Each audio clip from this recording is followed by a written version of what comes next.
This HOA story, wild. Karen crushed my trash can 57 times with her $60,000 Escalade, so I swapped it for a concrete one and sat back while she wrecked her own SUV instead. What began as her morning ritual of property destruction ended with criminal charges, a $12,000 payout, and one painfully pricey reminder that she picked the wrong neighbor to harass. Picture this, the sharp crack of plastic snapping through the quiet dawn, followed by the grating scrape of metal bumper against asphalt.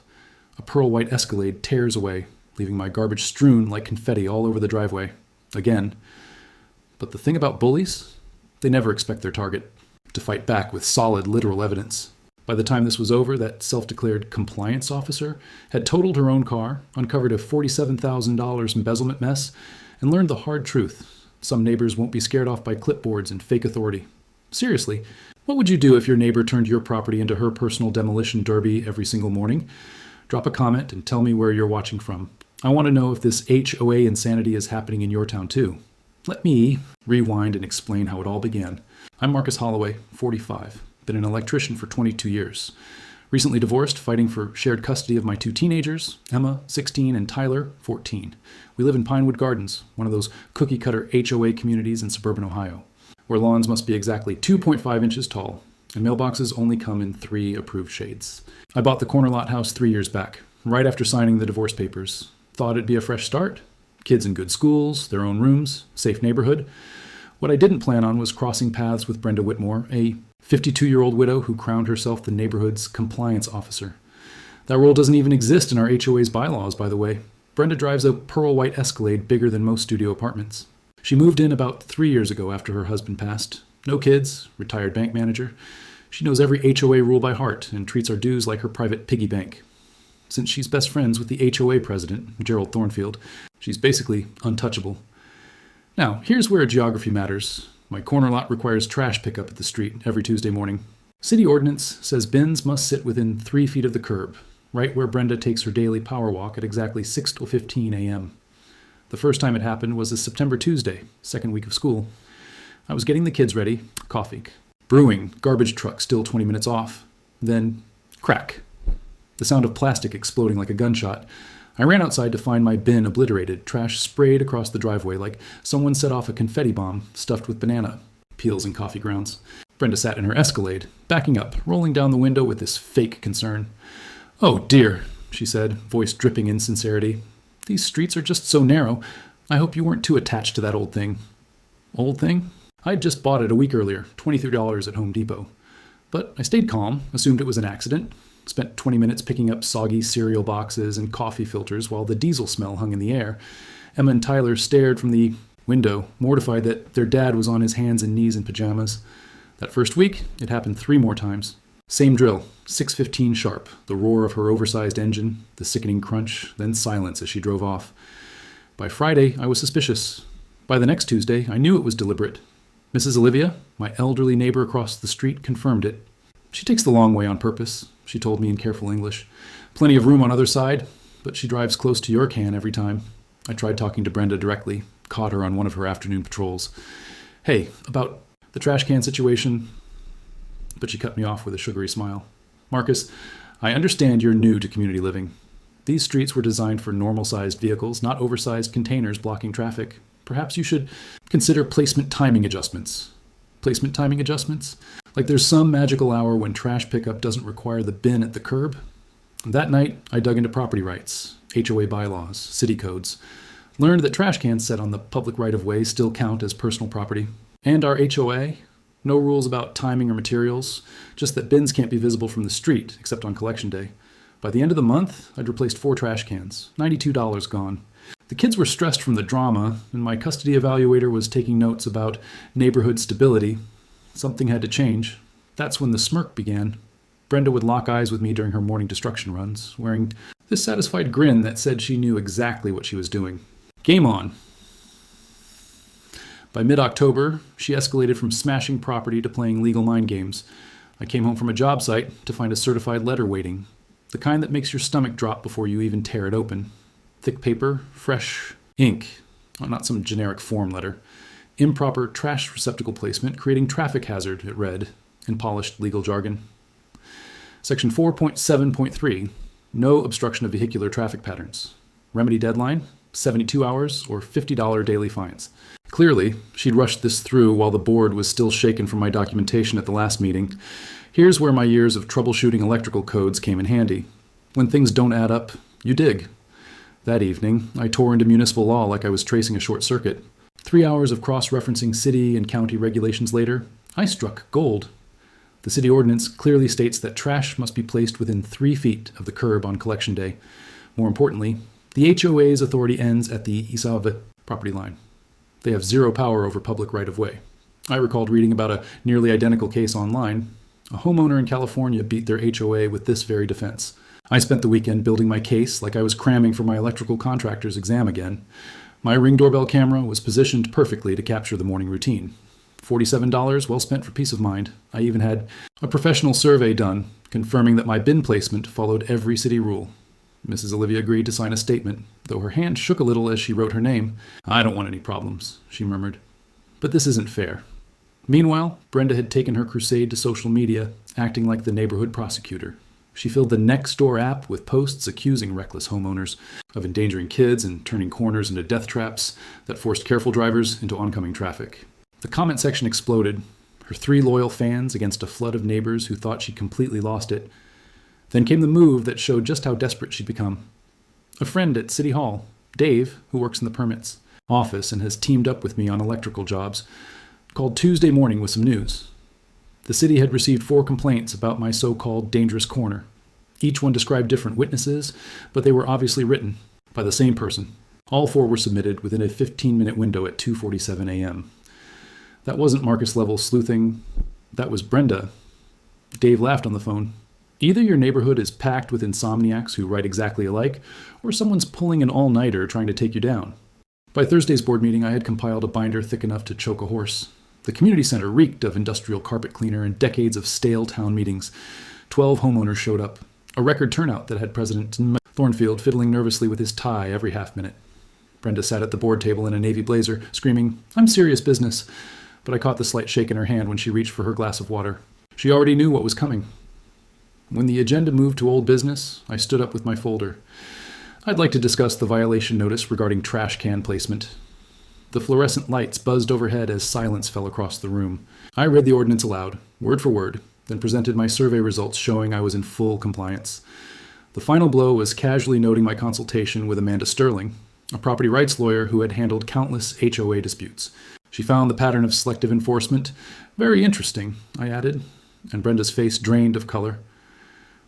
President Thornfield cleared his throat 3 times before managing. "This matter will require further review. We'll table it for now, pending additional consideration."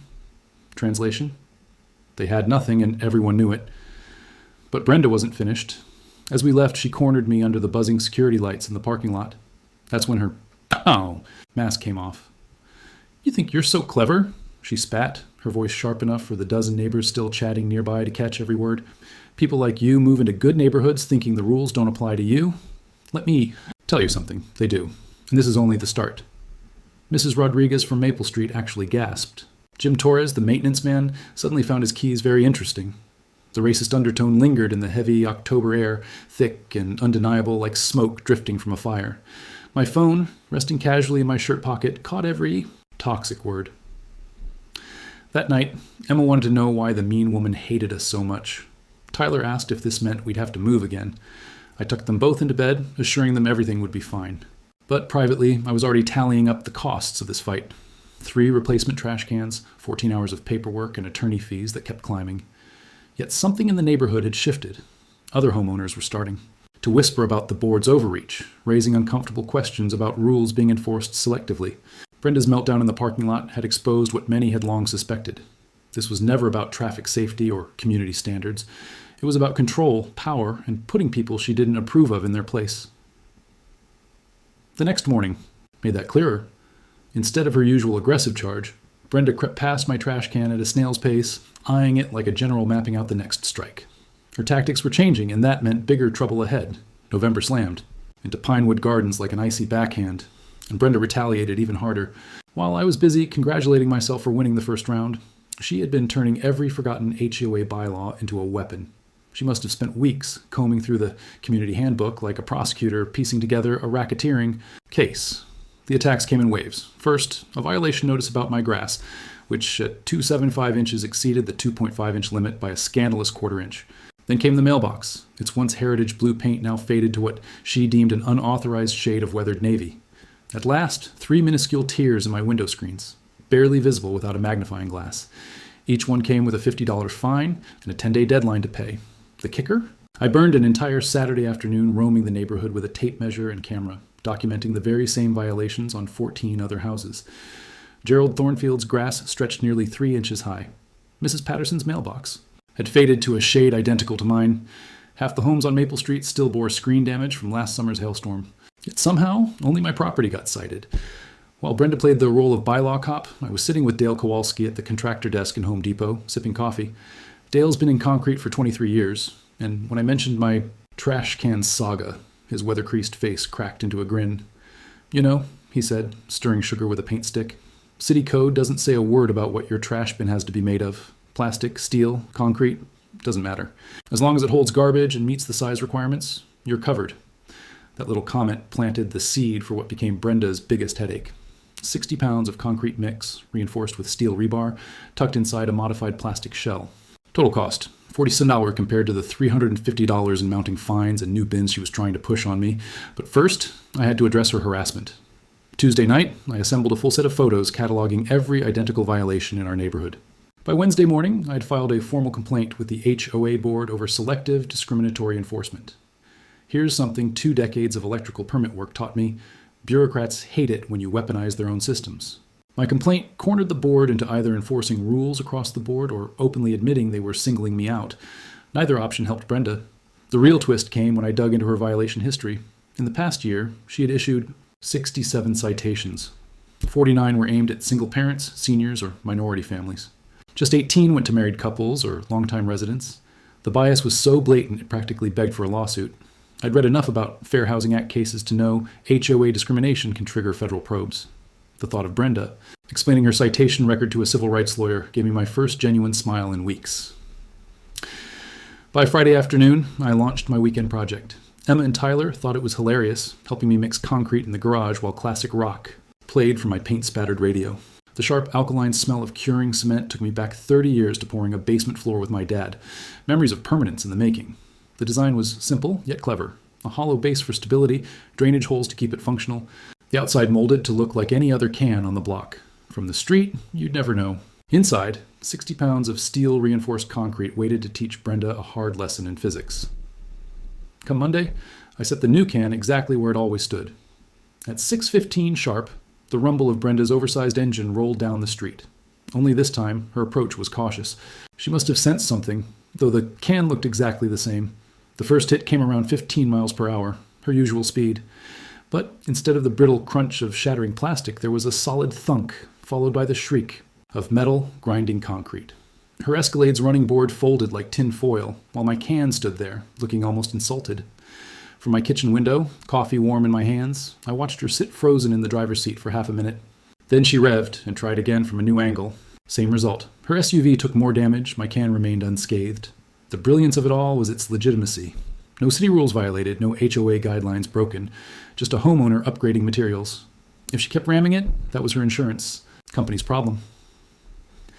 Over the next week, Brenda grew desperate. Each attempt left fresh dents and scratches on her pearl-white Escalade, while my fortified can stood smugly intact.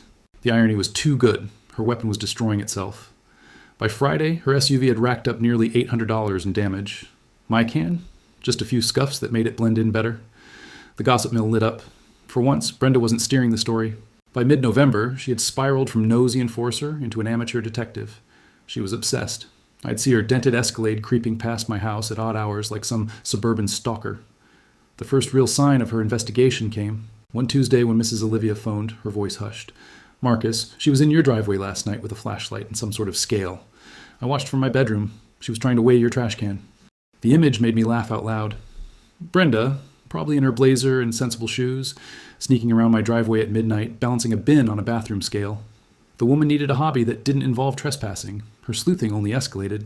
Jim Torres, our maintenance guy, told me she cornered him at the hardware store, grilling him about concrete sales and who had bought odd materials recently. She even started stalking my Facebook page, scanning for clues in my weekend project. Posts. The moment her desperation really became obvious was when she once again tried to turn city bureaucracy into a weapon. On Thursday afternoon, I got a knock at the door from a weary-looking building inspector named Pete, a man who clearly had better ways to spend his time than checking up on garbage cans. He explained that a complaint had been filed about possible building code violations, reading from his clipboard with all the excitement of someone slogging through tax paperwork. Supposedly, it had to do with unauthorized concrete structures on a residential property. I led Pete over to the trash can, where he spent maybe half a minute giving it a glance before shaking his head. This is just a trash container, not a foundation. No permits needed, no violations here. Honestly, I'd seen entire sheds go up with less attention than this. But Brenda wasn't done with her campaign of official harassment. The following week, a notice arrived from the HOA demanding immediate access to my property for a compliance inspection. The letter, clearly written by Brenda and rubber-stamped by President Thornfield, claimed they needed to check my exterior modifications for safety issues. This was when my hours of digging into property rights finally paid off. After that first day violation notice, I had buried myself in research about Fourth Amendment protections and the limits of HOA authority. The key case was Norette Villa's Lakeside Village, which established that HOAs can't just go on fishing expeditions into private property without real cause or an emergency. So my reply was polite but unyielding: no private access without a court order or an actual emergency. If they wanted to look at my perfectly legal trash can, they could do so from the public sidewalk like anyone else. The thought of Brenda fuming over that was almost as satisfying as setting fresh concrete. Meanwhile, her SUV was turning into a rolling billboard for the strength of reinforced concrete. Each new morning brought another collision attempt, and each attempt left new scars on her Escalade. The running board now dangled crookedly like a broken wing. Her bumper was webbed with cracks, and one headlight housing had developed an ominous rattle. People were starting to take notice. During my Saturday coffee run, I overheard 3 different conversations about that crazy woman who keeps crashing into the same trash can. Mrs. Rodriguez had begun timing Brenda's morning crashes, while the teenagers on Elm Street had even started a betting pool on the daily outcomes. Emma found the whole ordeal both hilarious and humiliating. Over dinner, she told me, "Dad, kids at school are asking if we're the family with the concrete trash can lady. I don't know if I should hide or brag about having the best revenge story in the district."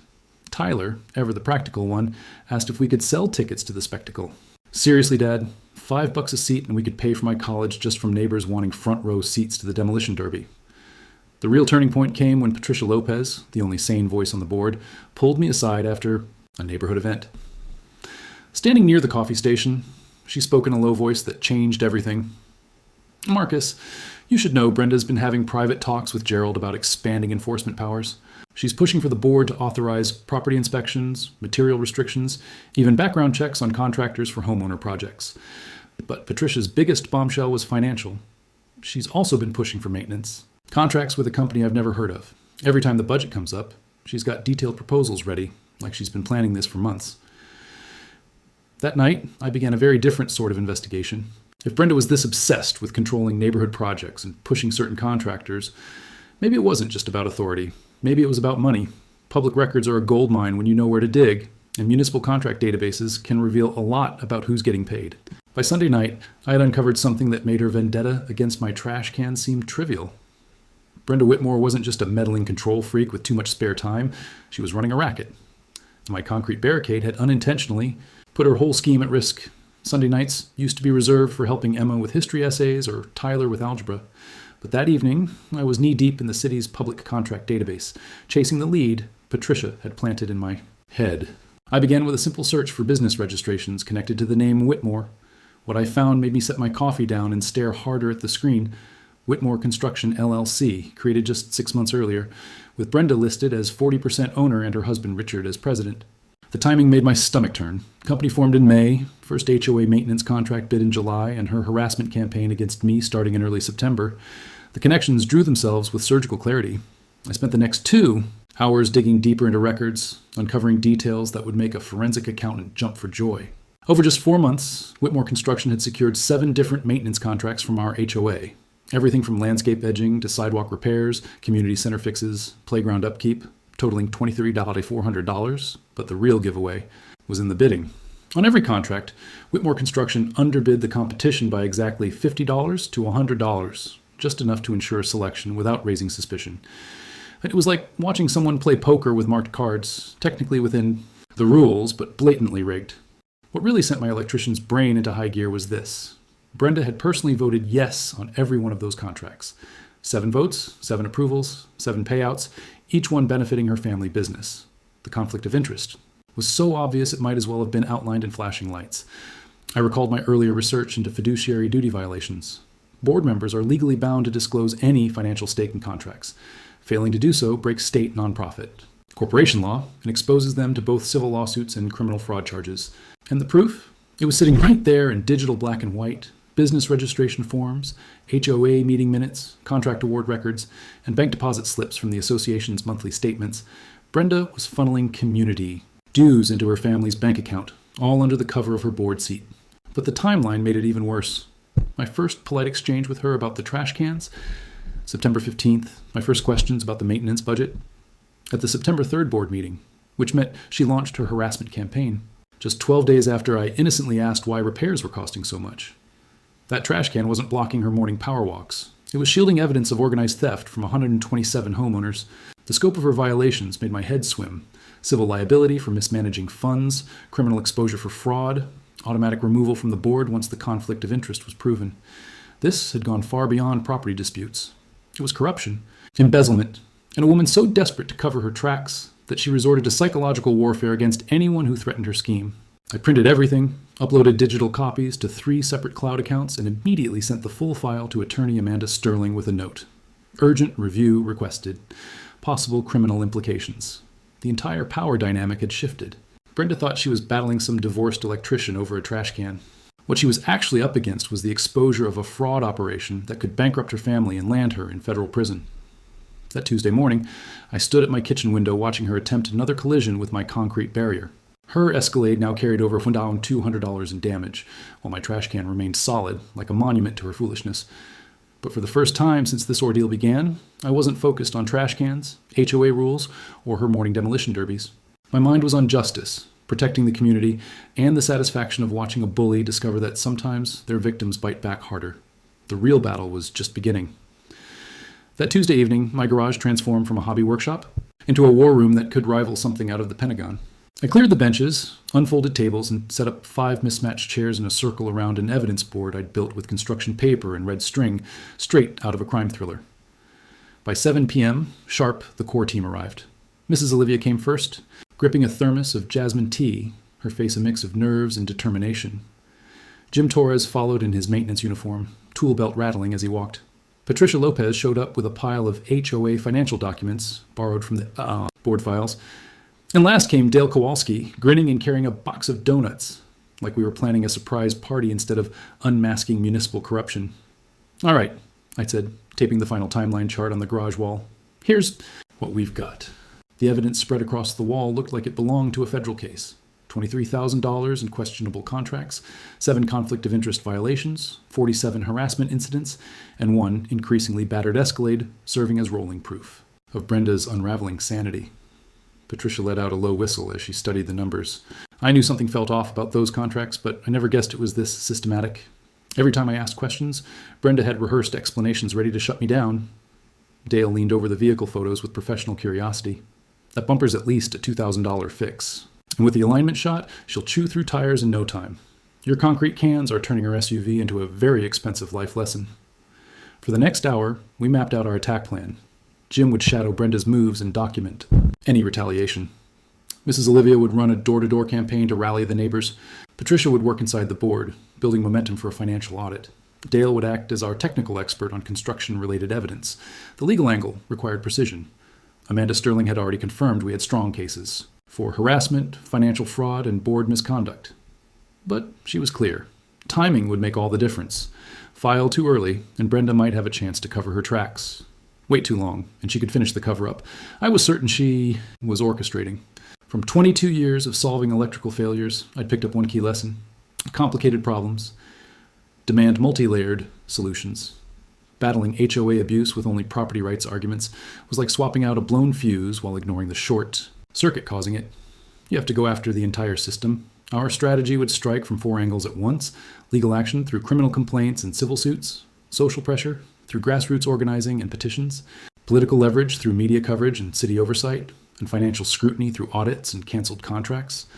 The organizing stage began Wednesday morning. With polished presentation materials and rock-solid documentation in hand, I started knocking on doors across Pinewood Gardens. The reaction was massive. 89 signed in favor of property rights, 34 demanded immediate audits, and 12 stepped up to testify at the board meeting. Mrs. Rodriguez from Maple Street nearly shut the door in my face before I got a word out. 5 minutes later, she was angrily signing the petition, muttering Spanish phrases that likely weren't compliments toward Brenda. "That woman fined me for leaving my garbage can out 15 minutes early," she raged. 15 minutes? What? Does she have the trash police out there with stopwatches? Our opposition map revealed some clear trends. Brenda's staunchest backers were longtime residents who'd profited from her selective enforcement. The undecided group was mostly newer homeowners, worried about property values or retaliation. Everyone else was eager to see accountability finally arrive. Media prep consumed 3 careful days. Channel 7's investigative team specialized in exposing municipal corruption, and reporter Sarah Kim had already covered HOA scandals across the metro area. Our press kit held timeline graphics, expert legal analysis, and 12 minutes of video, capturing Brenda's escalating attempts at collisions. The social media campaign took off faster than I'd imagined. Within 4 days, the Pinewood Gardens Transparency Facebook group had 67 members, all sharing personal stories of harassment, selective enforcement, and shady finances. Someone even uploaded a time-lapse of Brenda's morning routine set to circus music. It went viral across suburban networks. Meanwhile, my concrete trash can doubled as both evidence and neighborhood entertainment.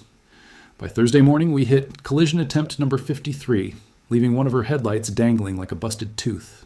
Kids were arriving at bus stops early, just to watch the daily demolition derby. Emma said classmates now called our place the house with the indestructible trash can. Tyler had even started charging 50 cents for friends to watch the highlight reel on his phone. The story was spreading faster than church potluck gossip. By Sunday night, everything was lined up. The board meeting set for Tuesday evening, media interviews arranged for Wednesday morning, criminal complaints ready to file Thursday, 118 residents committed to attending, with 17 slated to speak during public comment. The coalition was solid, the evidence airtight, and Brenda had no clue what was barreling her way. The hammer was ready to drop. But the weekend before the ambush, Brenda went completely unhinged. Desperation has a distinct stench, burnt coffee mixed with panic sweat, and it was radiating off her every move. Clearly, she felt the walls closing in. Her harassment campaign shot from irritating to potentially criminal faster than her Escalade could ram my concrete barricade. Saturday night, the hiss of spray paint yanked me from sleep. From my window, I saw a crouched figure by my trash can, bathed in motion sensor light. By the time I grabbed my phone and stumbled outside, they were gone, leaving sloppy orange letters spelling "move" across the concrete. Luckily, spray paint on concrete pressure washes off in 30 seconds. And luckily, security cameras capture everything in crystal clarity, including the license plate of a pearl white Escalade parked 3 houses down during the incident. Monday cranked up the harassment another notch. The gas company showed up after an anonymous complaint accused me of suspicious digging that might damage underground lines. The inspector, polite but thorough, spent 2 hours scanning with equipment before confirming what I already knew. No digging, no violations, no issues. "Honestly," he said as he packed up his tools, "whoever called this in either needs glasses or psychiatric help. There's nothing disturbed anywhere on your lot." The real sign of Brenda's unraveling came Tuesday morning. At the hardware store, Jim Torres found me, his weathered face tight with concern. "Marcus," he said, "she hired a private security firm to watch your place. Riverside Security. I know the owner's cousin, $200 a day, over a trash can fight. She's lost her damn mind." But her surveillance worked both ways. My upgraded cameras had already logged her drive-bys, her late-night photo sessions, and her increasingly erratic behavior. She was coming apart faster than a discount extension cord, and every second was recorded. Then Wednesday brought the moment that truly enraged me. Emma came home upset. She'd overheard Brenda whispering to another parent about bad influences and inappropriate role models for kids in the neighborhood. The racial undertones weren't subtle, and the implications for my custody case were obvious. That night, I hired Beth Morrison, a retired police detective with expertise in harassment investigations. For $200 a day, I could secure professional documentation of Brenda's stalking behavior, along with an expert witness, someone with law enforcement background, ready to testify about escalation patterns and threat assessment. The sabotage only grew worse as the week went on. One morning, I discovered a substance that looked like battery acid poured over my concrete trash bin. It left a small stain, but thankfully no lasting damage. Meanwhile, the city was bombarded with anonymous complaints against me, everything from the length of my grass to supposed violations with my electrical permits. My business's Google page filled up with fake negative reviews, appearing faster than I could get them flagged and removed. But the most shocking moment came Friday night. Tyler was out front, tuning up his bike in the driveway, when he spotted something strange under my work truck. A small black device, mounted with magnets, blinking faint lights. "Dad," he called, his voice tight. "What's this stuck under?" "Your truck?" "A GPS tracker. Professional quality, probably cost $300, and completely illegal without consent." I took photos from every angle before carefully detaching it and driving straight to the police station. Officer Derek Martinez listened, his tired expression confirming he'd seen this kind of escalation before. "Mr. Holloway, this is no longer just a neighborhood feud. We're talking unauthorized surveillance, stalking, harassment. You're building a solid case file that could lead to serious criminal charges." At the same time the insurance fraud angle was unfolding, Brenda had submitted a $3,200 claim for road hazard damage, saying her collision happened on a public street instead of on my property. The problem?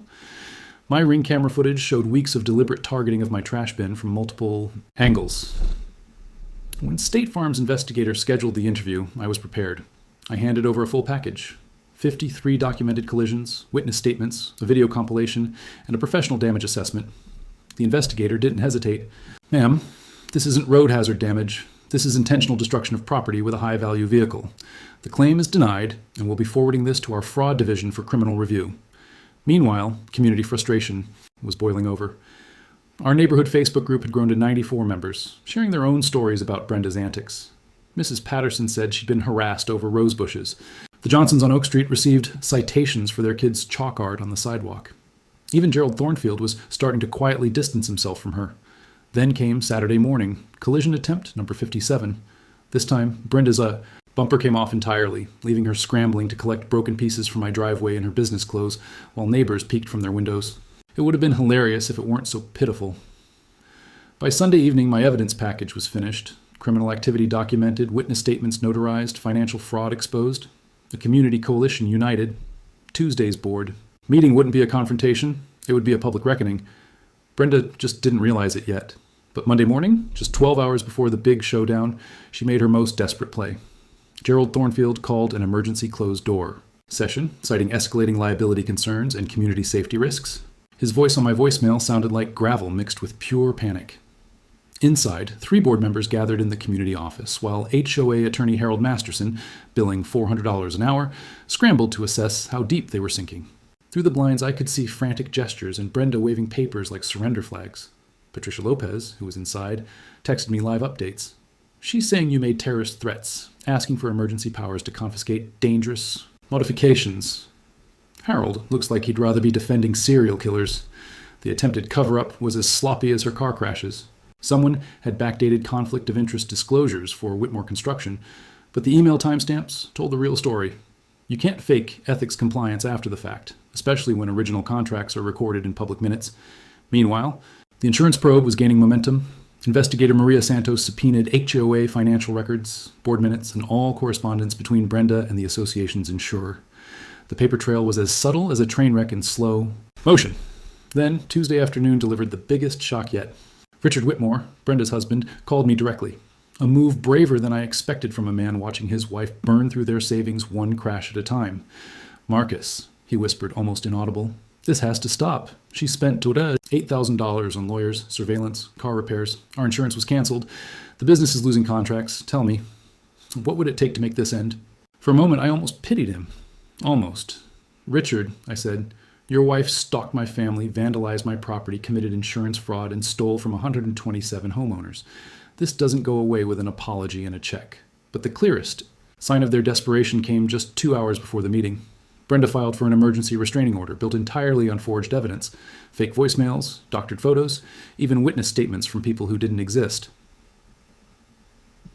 The petition was so sloppy that Judge Patricia Williams dismissed it outright, without even scheduling a hearing. "Mrs. Whitmore, these recordings are obviously edited, these photos clearly staged, and these witnesses appear fictitious. Filing false evidence is contempt of court. Consider this your one warning." But Brenda's legal troubles were multiplying, faster than her car collisions. Investigator Santos was building a fraud case. The DA was reviewing stalking and harassment charges. The IRS had been given all records of her unreported construction income. By 6 p.m., the community center parking lot looked like Black Friday at Best Buy. Cars jammed both sides of Maple Street. Neighbors walked from blocks away, carrying folding chairs and homemade signs. Channel 7's news van arrived right at 5:30, followed by Channel 12 and a Metro Weekly reporter who'd been tracking the story. Inside, the tension was suffocating. A room built for 40 was jammed with 118 residents, others standing shoulder to shoulder in the hallway. The smell of sweat and bitter coffee hung thick in the air. Brenda arrived late, flanked by Masterson, looking like she wished she could vanish. Gone was her standard navy blazer, replaced with funereal black. Even from across the room, I could see her hands trembling. Gerald kept tugging at his tie like it was strangling him. Their intimidation tactic backfired immediately. Masterson's speech about frivolous complaints and disruptive residents was cut off when Mrs. Olivia rose with a stack of witness reports. "Excuse me," she said in careful English. "Which one of us has been committing insurance fraud and stealing money?" The room burst into applause and nervous laughter. 17 neighbors were ready to speak during public comment, each armed with records of Brenda's harassment, shady finances, or selective rule enforcement. The evidence filled 3 bankers' boxes: collision videos, contract audits, criminal complaint receipts. But the real bombshell was still waiting. At precisely 6:45, just as Brenda was trying to dodge questions about the Whitmore construction deals, Officer Derek Martinez pushed open the community center doors with a folder that screamed official business. "Apologies for the interruption," he said to the suddenly hushed crowd, "but I'm here to serve a warrant involving insurance fraud and stalking charges." The blood drained from Brenda's face faster than coolant from her battered Escalade. Harold Masterson leaned in, hissing frantic legal advice, while Gerald Thornfield clutched his chest like he might keel over. Game over. Checkmate. Time for the public takedown. The community center had never witnessed anything this explosive.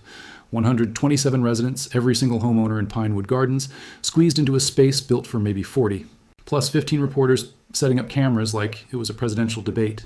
The air conditioning couldn't keep pace with the heat of so many bodies, and the buzzing fluorescent lights overhead droned like angry wasps scenting blood. I'd chosen my seat carefully. 3rd row, flanked by Mrs. Olivia and Jim Torres, with my concrete trash can wheeled in as Exhibit A, parked prominently beside the podium. Subtlety wasn't the point. That 60-pound monument to Brenda's arrogance was about to become the star witness. Brenda sat at the board table looking like she'd preferred dental surgery without anesthesia. Gone was her trademark navy blazer, replaced by somber funeral. Black. Every few seconds, her eyes darted to the exit, like a cornered animal sizing up escape routes. Harold whispered more panicked advice in her ear, while Gerald sweated through his shirt as if facing a firing squad. The instant Officer Martinez walked in with that warrant, everything shifted.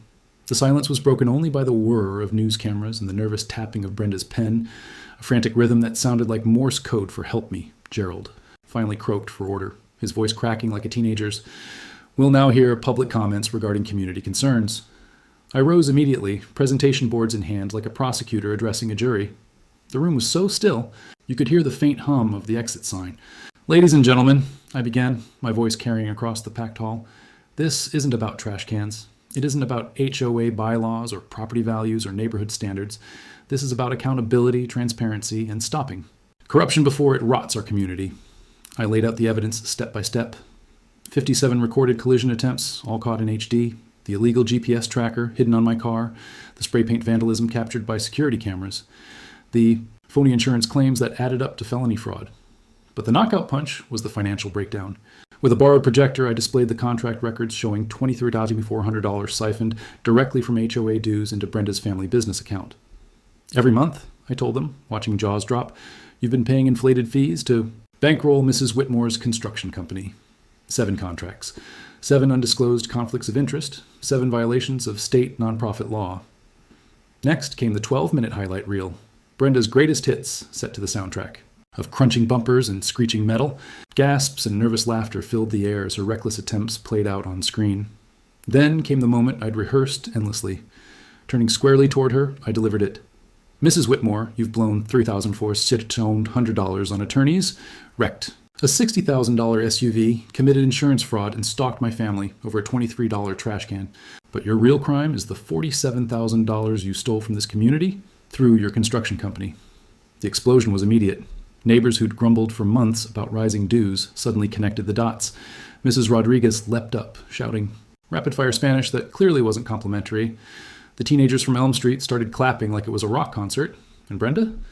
Her reaction exceeded my wildest hopes. She shot up from her chair like a jack-in-the-box, composure shattered. "This is harassment!" she shrieked, her voice pitched so high it probably set off dogs down the block. These people don't understand property values or community standards. They move into good neighborhoods and think the rules don't apply to them. The racial undertones clung to the air like smoke from a fire. Channel 7's cameras captured every word, every gesture, every second of her public unraveling. Mrs. Olivia gasped when Brenda pointed straight at her, spitting something about certain elements ruining the community. Harold tried in vain to rein in his client, but Brenda was beyond saving. She lunged for my evidence boards, trying to shred them until Jim Torres and two other neighbors gently restrained her. On live television, she was falling apart while Officer Martinez calmly jotted notes for his report. "I built this community," Brenda wailed, mascara streaking down her cheeks. "I protected property values. I upheld standards. And this is the thanks I get for sacrificing everything for neighborhood integrity?" Gerald called a recess, but nobody budged. This was better than reality TV, juicier than a soap opera, and infinitely more satisfying than seeing your worst. Enemy step on a rake. Amid the chaos, Patricia Lopez stood and made the motion everyone was waiting for. I moved to immediately suspend Brenda Whitmore from the board, pending criminal investigation and financial audit. The vote was unanimous, 4-0, with Brenda abstaining, handcuffed to Officer Martinez's chair. Justice served cold, garnished with public humiliation. What followed was like dominoes falling in perfect order. Within 48 hours of the meltdown, Brenda's world collapsed faster than her Escalade's suspension after repeated trash can collisions. On Tuesday, she submitted her resignation, bitterly citing hostile work environment and personal attacks. By Thursday, the district attorney had filed insurance fraud charges, carrying up to 6 months in jail and $5,000 in fines. Friday afternoon, her insurance license was revoked, followed by Whitmore Construction losing its contractor certification. The financial reckoning was brutal. An emergency audit by Patterson & Associates uncovered $47,000 in padded fees and shady contracts. By Christmas, every homeowner held a refund check for $370, the sweetest holiday gift Pinewood Gardens had ever known. Richard Whitmore called me once more, his voice hollow with defeat. "The settlement check's in the mail," he muttered. $12,500, as agreed. "Brenda wanted me to tell you. She's moving to Florida to live with her sister." I came close to feeling sorry for him, close but not quite.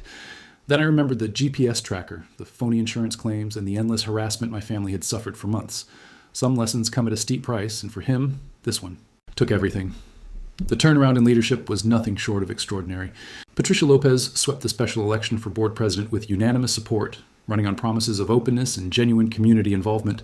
The new board wasted no time. Conflict of interest disclosures became mandatory, financial reports were shared monthly, and contractors had to win jobs through open bidding processes, impressive enough to make city halls envious.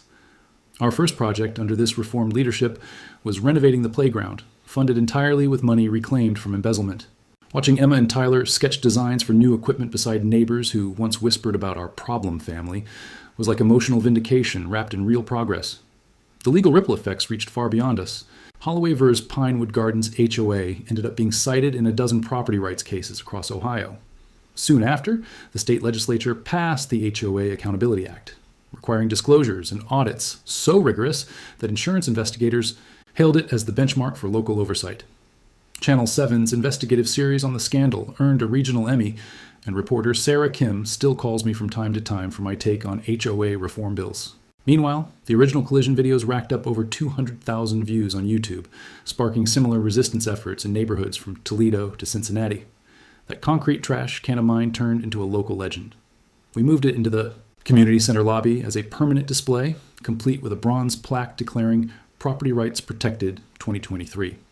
New residents hear the full saga at orientation meetings, and visiting contractors often ask to see the indestructible can that toppled a corrupt board. But the greatest victory was the healing of our community. Every September, the Concrete Can Days Festival now brings together families from 3 neighboring developments. There are bounce houses, barbecue contests, and workshops on homeowner rights. Last year, more than 800 people came out, transforming what once was trauma into triumph, and what began as resistance into celebration. From the settlement money, I also created a scholarship fund. So far, 4 students have been able to attend college thanks to it. The Marcus Holloway Property Rights Scholarship favors applicants who show creative problem solving when facing institutional roadblocks, basically rewarding future fighters who refuse to let injustice slide quietly by. Emma and Tyler walked away with lessons about principled defiance that no civics textbook could have delivered. Emma's college essay on battling corruption with concrete evidence earned her acceptance into 3 journalism programs. Tyler launched a YouTube channel called Suburban Justice, covering HOA disputes across the Midwest with all the energy of a teen investigative reporter. The most unexpected part was my own healing. My custody evaluation improved dramatically once the community rallied behind us. The judge noted that children benefit from watching parents defend values and safeguard family interests through lawful means, without violence and without giving up. Even my business felt the impact. My electrical contracting company grew rapidly, thanks to referrals from neighbors impressed by my record-keeping and strategic approach. Turns out, methodical problem solving applies just as well to complicated wiring as it does to HOA showdowns. My reputation for doing things the right way opened doors across the county. Sometimes David really does beat Goliath, but only when David shows up armed with proof, partners, and 60 pounds of reinforced concrete. Drop a comment below with your HOA horror story. Let's create a database of corruption and help each other fight back. And hit that subscribe button if you're into stories where the underdog wins through preparation, patience, and perfect timing. Justice tastes its sweetest when it's served with community backing and inventive problem solving. Thanks for tuning in to HOA Stories.